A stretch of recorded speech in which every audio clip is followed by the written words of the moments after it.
Sapphire Lounge kicks out Priority Pass. Mark has a Lululemon story, and Singapore's restricting awards, plus a lot more right now on MTM Travel. Oh, I think you're going to laugh at this story.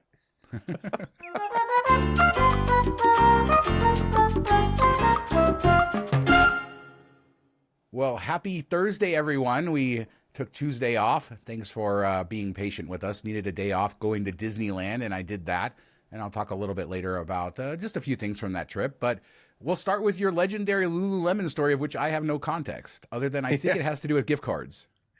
No, I mean, a roundabout way, but so a couple weeks ago or July 1st or 2nd or whatever, like when it reset, the credits reset, went to Lululemon to buy some gift cards, which I've done in the past. And I knew that some were being stingy, saying, oh, you have to have, we only do it in $50 chunks, which if you have 2 platinum cards, okay, I'll do 150 and a split payment. It's stupid. It's a stupid rule. I don't even know why they have it, but they don't want you buying gift cards, which whatever, like you're still going to use the gift cards in store. I just don't want to buy something right now or try to finagle my way to $75. So I went and they were like, no, it's gotta be $50. So I'm like, all right, just give me the $50 and I'll find something online. So I found some headbands online for my daughter for like her hair for sports or just everyday use. And they were like 12 or $13 a piece. So it worked out well, shipping and everything, spent a couple dollars. All right, credit burned, moving on. And when the package came, there was a pair of men's boxers in there. And I was like, what the hell is this? Like, are they giving out free samples? These are like $40 boxers. This doesn't make any sense. And my wife's like, oh, I thought you ordered them. I'm like, no, I didn't order these. This would have been more than like, this would eat up most of my credit. And I'd heard like Lululemon stuff was comfortable from friends, like guy shorts or polo shirts or whatever. They love them.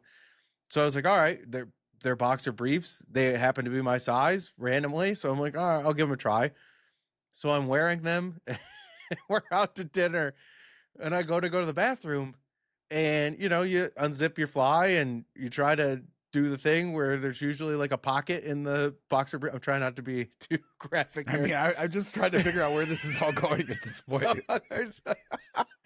I try to like, reach into the hole or move the thing like in boxers and I can't. And I'm like, what the hell? I'm fumbling around for a minute or two.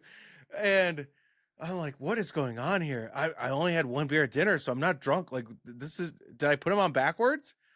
And I'm like, all right, I'll deal with it when I get home. And I get home and there's no hole in the front. Like, it's like, you can't. So I don't know why they made it that way, but don't buy Lululemon boxers because you can't take a leak. You have to pull it down like you're a 7-year-old at school. You don't have to pull it. I'm not going to go into that. I'm not going to give a response to this. I think that there's more than pulling it down like a 7-year-old. Like you can't just use the fly. You just fold it over. Pants have zippers.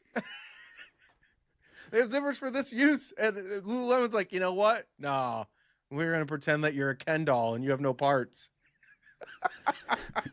I have questions, but I don't know that I should keep going on how you could accomplish this. I was just so happy that it was like a small restaurant with like the single bathrooms with no stall, because I could just imagine me standing in a urinal next to somebody fumbling around for like 30 seconds trying to figure out what the hell's going on. Oh, somebody walking in on you with your pants around your ankles. Yeah. No, I know that. I know you didn't do that, but have you ever occasionally you'll go into like a bathroom and there's a grown man like that and you're like, what the hell are you doing? Usually it's a kid and then you're like, oh crap, I got like, where's your dad? Like your dad should be this looks bad. I'm going to leave and come back. But yeah, if there's an old man, sometimes, yeah. That's gonna be you. So I guess the moral of the story is a negative review on the Lululemon. Are they comfortable? They were I guess that's the question. They're comfortable. Like the material's really comfortable, but I mean, I gotta have my pouch or my open. Like this is just ridiculous. It's like their volleyball shorts then. Well, Lululemon, they are crazy with the gift card stuff, and ours won't won't let you split payment anymore. So you can only do one $50 card, and then you're trying to figure out different strategies for what else to get. So they are definitely, there's something from corporate or, they're definitely. Do they let you split? Could you split payment if you're buying something, just not gift cards? Have you tried? Yeah, they basically, my wife did it and she's the one who conveyed it. So I'm not the one who was in there. Yeah. But because I had the same idea, I said, do, $150 and split it on 2 cards. And she said, no, they said they can't do that. And I can only do $50, one $50 card per American Express card, and that was the I don't know. I don't know if it's like every location they're kind of interpreting it differently. So she Yeah. just ordered some stuff online, and I told her, you know, I don't know. We had been banking gift cards for a while that we hadn't spent yet, so I think she's now in the spending mode and using the credits in that way. I've kind of made her in charge of the Lululemon credits, and she loves that, so it's kind of out of my wheelhouse now.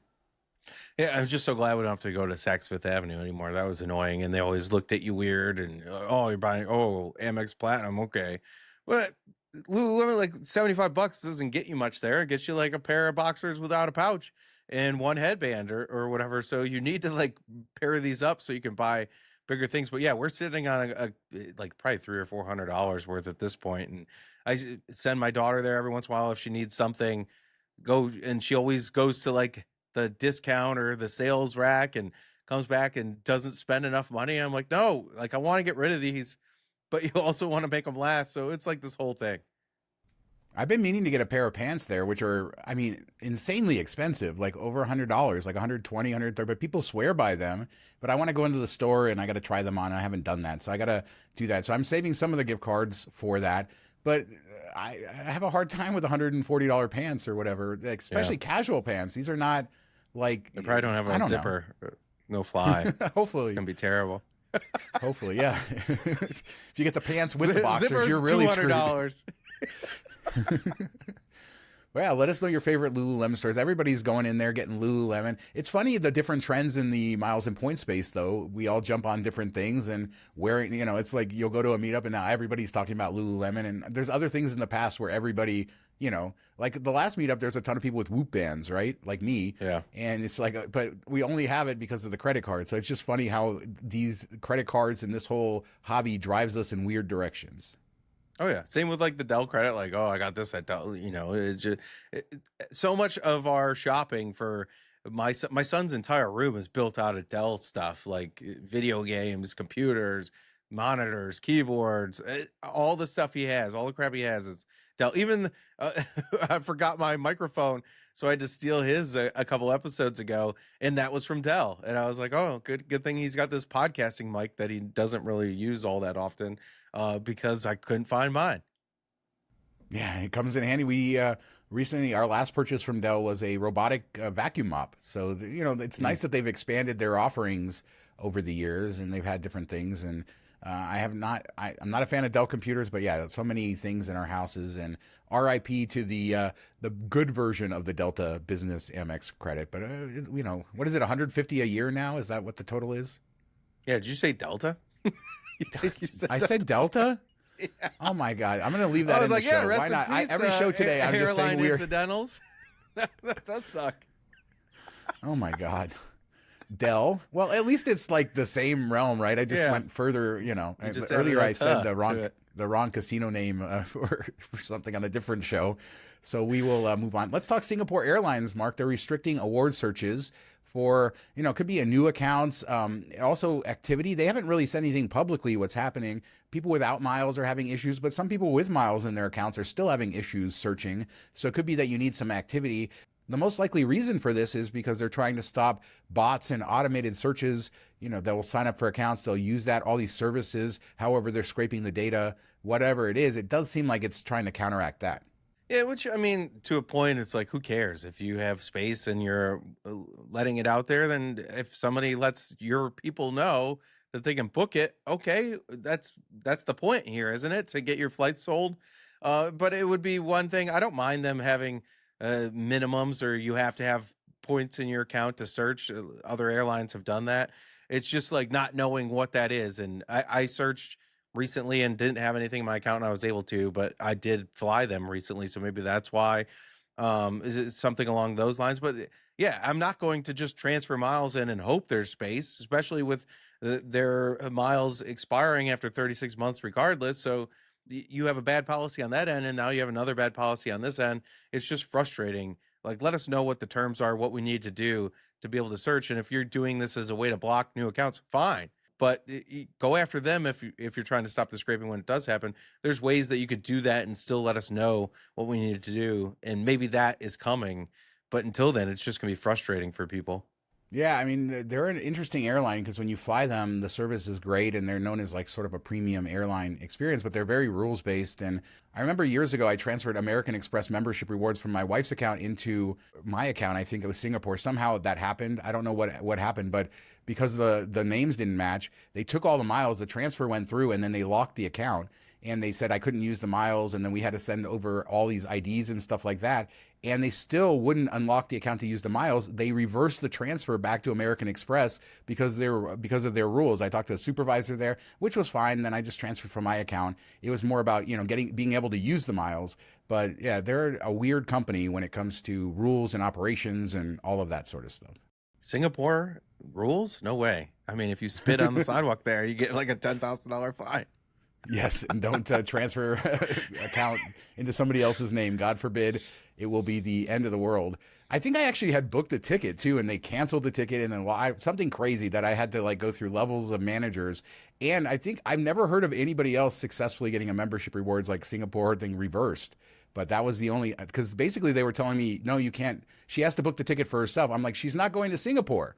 So why we transferred these for her to book for me, and they're going to expire and all this, and it took like a lot of bureaucracy and all of that. Anyway, I think this is bad customer service. Figure out a different way. Put some other things. If other airlines are able to do it, to your point, with the ability to transfer, we don't need to have miles. We don't need to have activity. We can do that. And I think at some point, all of us signed up for, when we were getting ready to book one of those flights, we signed up for the account and booked it. So, they need to understand that we don't all need to have this big history with the airline. Yeah, and I mean, if you want to play with the American credit card companies to get transfers and have them buy your miles, which is probably a substantial amount of what you'd earn in your loyalty programs, then you have to be okay with us not being like a frequent flyer, but still wanting access to check things out. Like it's a double-edged sword there. So hopefully they figure it out. And your story reminds me that I called Life Miles again this week, but I'll update everybody next week with that snafu and see if I don't even know if it's going to work out at this point, but at least I got a rep that didn't hang up on me this time. Well, let's talk point.me. And they added a new search feature. So this is a lot of what we're talking about with Singapore Air, right? The tools are getting better, and there's more and more tools all the time. And they are a lot of times scraping websites. A lot of times, I think sometimes they have permission, sometimes they don't. I'm not going to speak for any one of these tools in specific to say that they're doing anything wrong, but it is a lot more when you have bots and all this sort of stuff. It is a lot more pressure on their servers, and a lot of that stuff's going on. And I bet there's probably nefarious activity that sort of maybe looks the same as a lot of this. But to the point.me, they added map area pricing award searches, points balances that will give estimates of the value. So you can add your points balances, which programs you have, and it's going to give you, your value per point, all the sort of stuff that you're getting. And side-by-side comparison for flight deals. It's $129 annually. We do have a link for that. We showed you the Seats.aero plugin recently, and these tools are getting better. It's really fun to see this. I mean, on one hand, it used to be harder and there was barriers to entry and maybe a little bit more availability if you knew what you were doing. And this takes all of that out of it. But no, but I'm saying I think it's a good thing. I do enjoy both of these. I enjoy point.me. I enjoyed Seats.aero. They're different. I actually use them both and for different things. And I know that maybe having multiple subscriptions isn't for everybody. And I believe both have free versions. Amex with point.me, which is a little bit restricted, but you can get the idea of how it all works. And then Seats.aero has that limited window. Points, is another one that's good. I'm just trying to be unbiased with them. I do it. Yeah. PointsPath, yes, that's the one you use, and that's the one I haven't used. I've used the other three. There's too many. I can't get to a fourth, so I'm leaving PointsPath. But I really should try it because you do love that one too.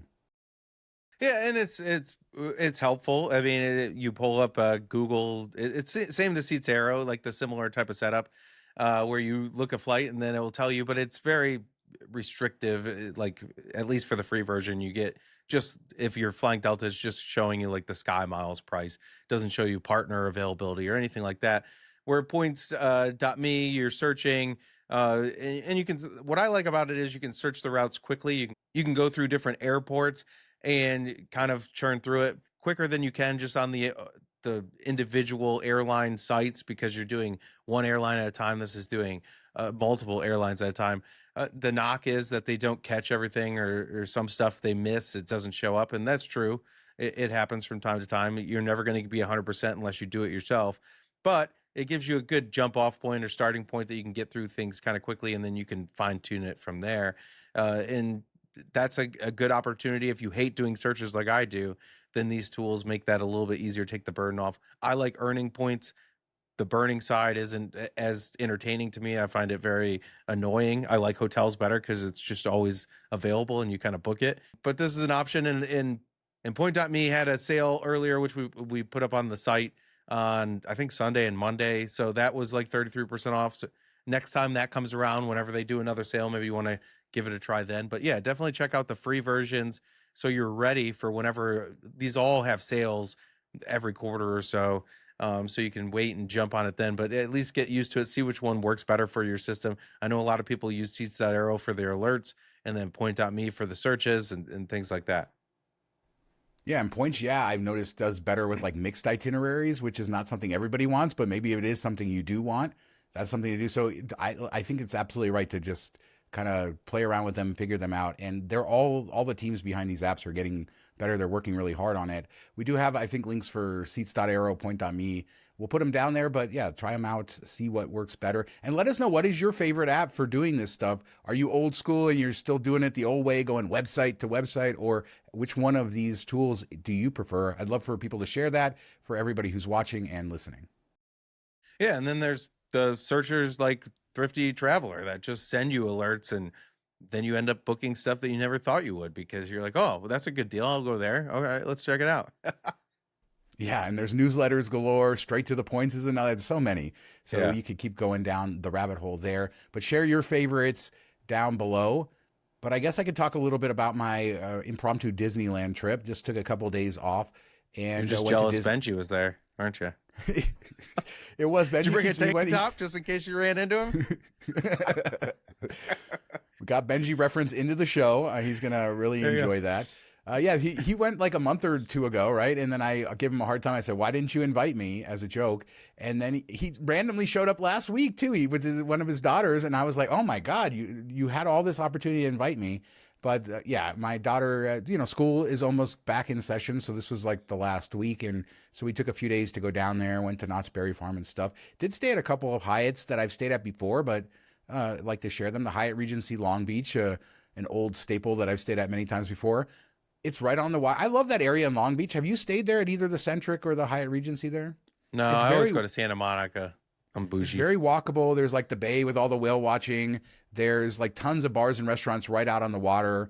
A huge outdoor. It's a really great walkable area with tons to do and very beautiful. And yeah, I really have enjoyed it. I usually stay at the Centric. It was full, so I stayed at the Regency. The best part about this hotel, Mark, is they have a lake outside with swan boat rides, and it's included with the resort fee, which is waived for Globalists. I use a category 1 through 4 cert, and the cash rate was like over $400, so that was a good value too. Yeah, that sounds like a really great use of a cert, which people are saying are harder to use these days because so many have gotten bumped up to category 5. So it's nice to see that that's still hanging on there for a bit. Yeah, they were both category 3s, I think, that went to 4. So maybe next year we're going to lose those ones. But at least for now we have them. And a good weekend there, very relaxing. And then we stayed at the Hyatt Regency Orange County for Disneyland. And I think maybe that's a hotel I've stayed at 15 times or something. Over the years, it's become my preferred hotel to go to Disneyland. It's a little further away. They have a shuttle. But I just love the treatment there. Great breakfast. Upgraded us to a suite. Usually I go, so they have, it's really interesting. A few years ago, right before COVID, they renovated one of their towers and they were going to renovate the second. COVID happens and they've never renovated the second tower. So all the suites are in the second tower that wasn't renovated. And they, they're very brown and stuff like that, like the mid 2000s, late 2000, aughts, I guess. Some purple. Color scheme. Yeah. Some plum. Stuff like that. So, not my favorite thing. So usually I ask to be in the renovated rooms and I downgrade myself because they have a lot of these suites and the suite upgrade is pretty common there. But this time I was like, we want some separate space, all that. So we got the suite upgrade and I'll show a video of what it looks like. It's a decent room, but the cash rate was like $120 a night or something like that. And this is 20,000 points is what it was. Oh, geez. I don't remember if it's a category 4 that was flexing the price or whatever it was, but it was 20,000 points for the night we stayed. $120 cash rate. Yeah, Insane. that's the opposite. That's when dynamic pricing would have helped out and doesn't, because they're like not fully dynamic, but that is yeah. And if you're putting it as heavy season or whatever, or peak, and then your cash price doesn't stabilize that, like there should be some flexibility there. Yeah, I agree, but I paid the cash price. It was actually good because I have some Hyatt gift cards that have been sitting in a drawer for a couple of years. Oh my gosh. For Is that people from who like don't know, Amex offers from like yeah, 2018? something like that. I don't know. A long time ago. So, and it was more than I thought. I thought they were $50 cards. Why are you laughing? I had so many problems with Hyatt gift cards back in the day, like getting Yeah. people to use them and stuff like that. And I got so like, Hilton, same way. Yeah. yeah, but I would have to go there for like hours, and then I just finally gave up and put a couple of them in the drawer, and then they've been sitting there ever since. And when we were doing this trip, I told Jasmine, because I haven't actually paid cash for a Hyatt in a while. Like most of the time, I'm using points. I haven't, with cash rates going up post COVID. It's like before COVID, I feel like I used to find a lot of deals like that one at Orange County that I just got, but I don't know. It doesn't seem like that's the case recently. So I was like, let's bring these gift cards. We'll have some time. We'll go up there, see it. And I ended up having two $200 gift cards. So I guess it's found. I knew the money was there. I just never used it, and I'm glad that I finally got to do that. And it was still kind of a pain in the butt, but it was a little bit better than in the past. They Which kind is of knew so what they were crazy. doing. Like gift cards should be so easy to use. And I don't understand why hotels struggle with them, or why they don't sell them, and why they can't process them. It just blows my mind. Like everybody else has figured it out. Like any store anywhere, very easy. And you swipe the gift card, done. I don't know why the technology at hotels has not figured this out yet. I don't know either, but Hyatt Regency Orange County, a great hotel. I really enjoy it. It's not the fanciest in the world. It is one of the later, I think, atrium built Hyatts, which is interesting, with those atriums. So it's not of that like 70s style like some of the older ones. It's a little bit more modern. And it was built in 1986. And I only know that because they're celebrating 40 years and they have signs all over the place. But that is my recommended place if you want a good, like if you're a Hyatt person and it's often affordable on cash, if that makes sense to you. Like the Hyatt House is closer, it's 20,000 points and its cash rates are always 3 times more than the Regency. And the Hyatt Place is a very similar thing. I'd rather just go to the Regency, great breakfast, great globalist recognition, all that. The shuttle, $7 round trip, runs every 30 minutes and it takes about less than 10 minutes to get to the park. So if you were staying close enough to walk, it might be a little bit better. Now, Benji, he falls over himself for the Westin, which he's now stayed at twice in the last month and a half. And the Westin, I've been in there. It is an incredible property. I almost did FHR with it. It is on FHR, but we weren't going to be at the hotel very much. And the cash rates were like $500. And so I'm still coming out of pocket after my credits with FHR. And I was like, we're not going to be there that much. We're going to end up having to walk a little bit more. I don't know. I just ended up not doing it. Benji says the club lounge there is incredible. And I wasn't going to be at the club lounge because I was going to be at the park. So maybe if I get there and there's a decent price for a night that I'm in that area, I definitely want to try that property. But the parking prices, Mark, have gotten insane around Disneyland. That Westin is like $60 a night to park. The Hyatt Regency, I believe in 2020, I was trying to find a picture of this, but I didn't. But I believe it was $20 to park at the Hyatt Regency in 2020. It's $49 now. Yeah, I mean, it's still not Chicago prices. That was like no, but it's not right next to Disneyland. It's in like an area with plenty of parking. This is private equity. This is the one place. Parking fees is the one place I've noticed this across a bunch of properties. The one in Long Beach is double what it was a few years ago as well. That they're just, a lot of these properties are $50 a night to park when they used to be $20, $25 a night. And it does seem like that's a place where they kind of turn the knob in a lot of places. Well, yeah, I mean, they're going to take advantage of it where they can. And that's what bothers me when it's not like in a city and you have like a huge parking lot or something. It shouldn't be a problem. There's a Hyatt Place Royal Oak, and it used to be a category 1, but they charge for parking, and yeah, they're right near a downtown, but it's like a suburb downtown. It is popular, it's busy. Parking's always a premium, but you're charging your hotel guests for this? Like this doesn't seem right. Like this is middle America, a small town. Like, come on. So it does get annoying when you don't feel like it's justified, where it's not like they're paying for space in a parking structure that somebody else owns or something like that you see in an inner city somewhere. So I can get that. But yeah, Chicago parking is still by far the craziest, I think, in the US. And I remember once when we checked out, like the parking was more than the room rate. And I was like, what the hell is going on here? And this was like 15 years ago, 20 years ago. Anyway, good times were had. got to go back to Disneyland, recharge my soul, go do all of that good stuff. Should have go gone to ride all the rides. Universal. VIP. Well, I'm waiting for. I'm going to do that. I'm waiting for that. We are staying in the Disneyland hotel. My buddy Dave and our families are staying in a villa at the Disneyland hotel next year. So that's another time to go back on property. So that's why we just did one day, made it fun. But I am hoping to do Universal and maybe a VIP. I'm trying to talk him into it. I got the points saved up for the eraser card to do it for two of us. So I'm ready to do it. But I can't leave Dave behind. So I got to figure out how all that works. Well, and then like Fast and the Furious, that new roller coaster. I don't know if it's open yet, but it will be open by then. So that'd be cool. So let's talk Sapphire Lounges and Priority Pass.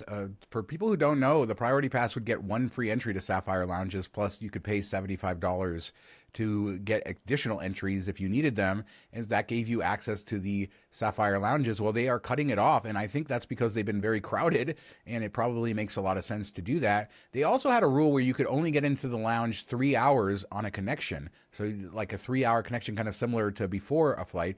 And they changed that to 5 hours, which I think is good, because I think that if you have a connection, there should not be a limit. I think it's ridiculous. If you want to be there 9 hours. Now, I think that sometimes when you have a delay, they will often let you do that because your original schedule was within that time frame. So let's say you have a 5-hour connection, but it ends up being 10 hours, God forbid, they'll let you stay. But anyway, so I hopefully this helps with overcrowding. Were there a ton of Priority Pass people there? I don't know. I've never been to one, and I was looking forward to it in September, and now I can't because I don't have a Sapphire card. So I was like, oh, of course, you cut this off like 3 weeks before I would be using it for a longer layover. So now I got to figure out what I'm going to do for that. Oh, well, that's when I'm flying Royal Air Maroc. So I think I get access to, what is it, the Turkish lounge. So I might hang out there, or I think there's a Capital One lounge too. So I might just, well, no, that's at Dulles, and the Capital One lounge there is horrible. It's so hot. I hated it so much. I love Capital One lounges, but that one I will not go back into. So I guess I'm stuck at Turkish for my like 4-hour, 5-hour layover or something like that. If anybody is going to be there on that day that has extra passes for Sapphire, let me know.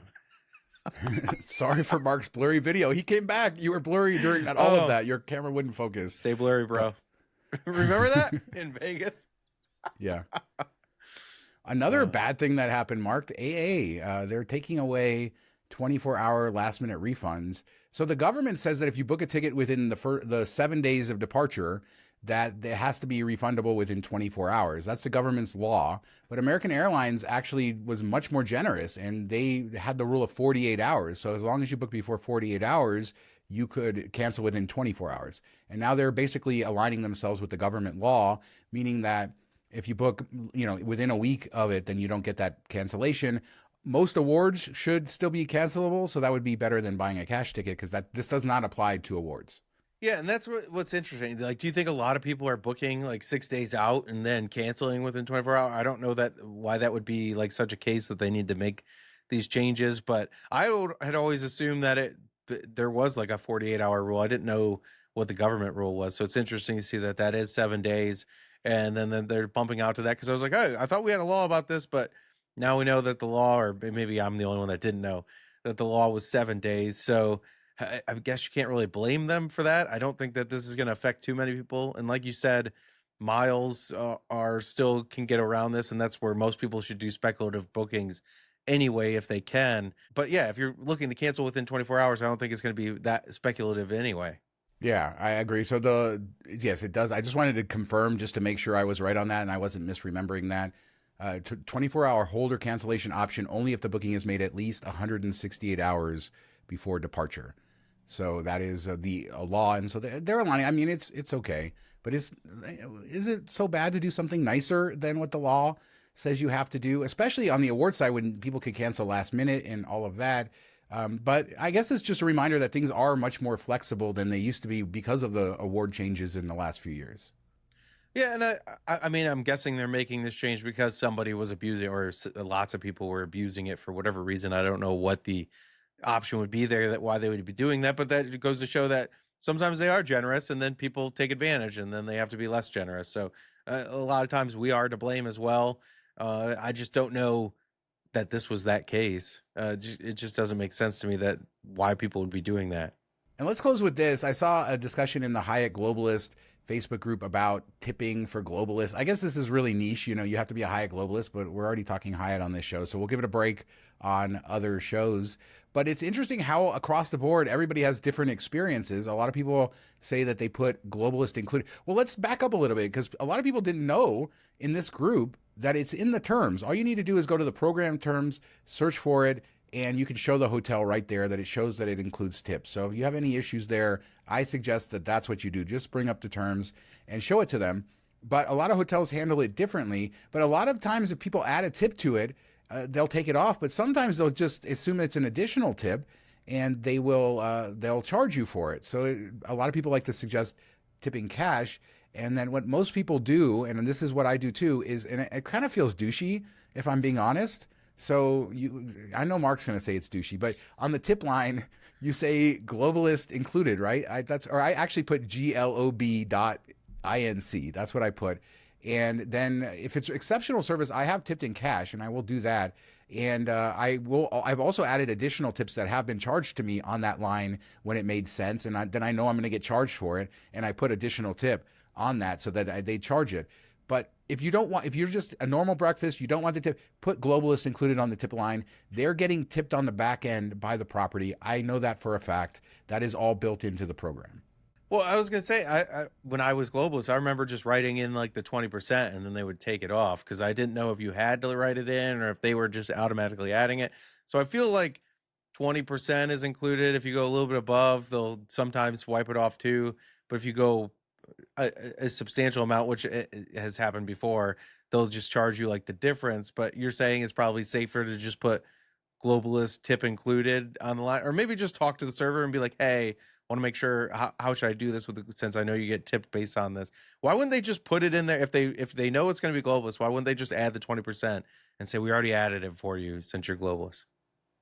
Well, it's interesting because Rio did that back when they had the hash house. I don't know what they're doing these days. It's a buffet, so I doubt they're doing it anymore. But it would show as a service charge on your bill, and I don't think that would be a bad thing because we know the bill is going to be covered. But I think it may cause confusion. I don't think it's wrong to just put globalist because that way you're acknowledging, hey, I know the tip's included, and I'm saying a globalist included. And so that I'm not just scratching off tip, or so at least the server, when they pick it up, they're like, oh yeah, okay, I know I'm getting a tip for this. I understand why this is happening. I don't know what the right answer is. This is like the most niche thing, but there's so many comments on that post and all of that everybody's doing it different. And I know a lot of longtime people do it like me.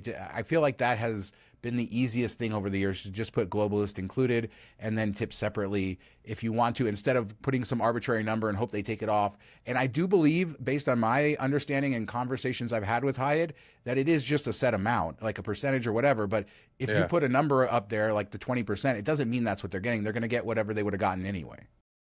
Oh, okay. Yeah, that makes sense. I mean, the only time I've ever showed a hotel terms, it didn't work out for me. I don't remember if you remember this, but it was the Wyndham Lake Buena Vista or whatever, like the Disney Springs. But this was back when everything was like $15K a night, and we booked it. And it was a pretty decent hotel, and you could walk easily to Disney Springs. And I went to check out, and they were charging me the resort fee. And I was like, no. Like, this is an award night. It shouldn't be resort fee. And I showed her the terms at checkout. See, it says included with the resort fee or included on award stays. And she's like, yeah, well, you have to pay it. So I was like, all right, whatever. I'll pay it. Fine. I'll deal with corporate. And I wrote an article about it. And then Wyndham reached out and credited it and all that stuff. But it was just like, dude, I just showed you your own terms and they still wouldn't budge. Yeah, I don't think this is as big an issue. I think when they changed over years ago, maybe this was more of an issue with some properties not knowing. I haven't had an issue with it in a long time. But again, I'm not writing the tip on there, so I guess maybe they're not getting the tip. That's not the case. So it is included. I find that Hyatt properties are pretty good. Like if you go, they included a $10 credit at the Hyatt Regency Orange County for the bar or like their market or whatever every day. That's part of the resort fee, which I didn't pay or anything like that. But they didn't take it off the bill, so you just go there and they do that. I always find that every time I have a problem, they do that. But yeah, I don't think it's worth fighting with somebody. And I always like to play dumb. If you're going to show somebody the terms, you can't do it like in a indignant manner. You have to like sort of play dumb. Like, oh, I just saw this in the terms. It says this here. Can you kind of look into that? Can you ask your boss? This is something that I found recently. Like if you ask to see somebody else like above the person, they really get offended. And it's not always Yeah. about that. It's about trying to get a solution. And so I always try to be as nice as possible. Like I'm not mad at you. I'm not saying, oh, show me your bomb and a complaint. No, I need to find somebody who understands this so that they can fix it. And, you know, I think most Hyatt hotels do that really well, except for the Grand Hyatt Athens.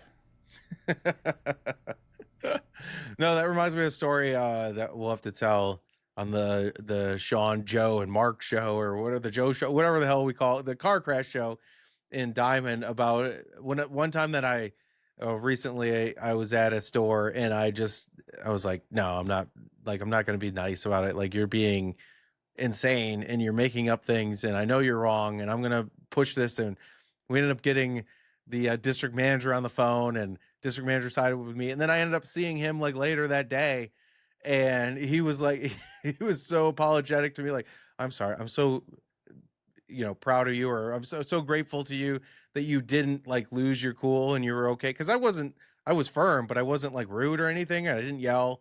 I was just very firm. Like, no, you're wrong. This is the way it is. And I know this for a fact. And we went back and forth, but I'll give the whole details on that episode that we're going to record later this week. But it's just like, sometimes you do have to be the jerk, and it takes a while to figure out when that is, when it's not, when it's worth pushing. And I know you've done that too at hotels like Athens, except for you still haven't gotten your points yet. I went up to the lady nicely, and see, that's the thing. I went up to her nicely and I said, I need to speak to a manager to discuss some issues I've had. And she felt that it was her job to be in between her and the managers. And that's just not how a hotel works. Like, it's not something you can fix. I just want to get feedback and talk to a supervisor. And yeah, so I mean, whatever. The thing is just, at the end of the day, I sometimes get a little bit frustrated in the moment, but you got to just like move on and do it. And, I don't have my points. I'm still waiting for my points. Do I hate them? No. I mean, I kind of feel sorry for people who work in a customer service role if they are indignant towards customers, because it's got to be a really rough job if you're constantly getting mad at customers for asking for normal sort of things.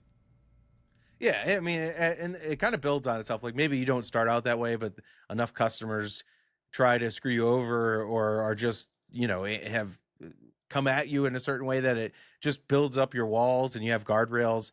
And so you just take on everything that way, expecting a fight, even when it's not the case. And that's when you just need to move to a different role, or take a break, or try something else, because it's not for you anymore. But that's how people get there. Like, they don't, most of the time they don't start out that way, but they just get that way. And part of it is, if you don't have good management above you and you're dealing with this every day, and you're kind of like, well, I try my best, but they're not going to take care of it. So I'm just going to fight you because I know that nothing's going to happen. So what's the point? So I think it's a part of trickle down effect from upper management not dealing with things properly. And then also just, you kind of get worn out dealing with customers.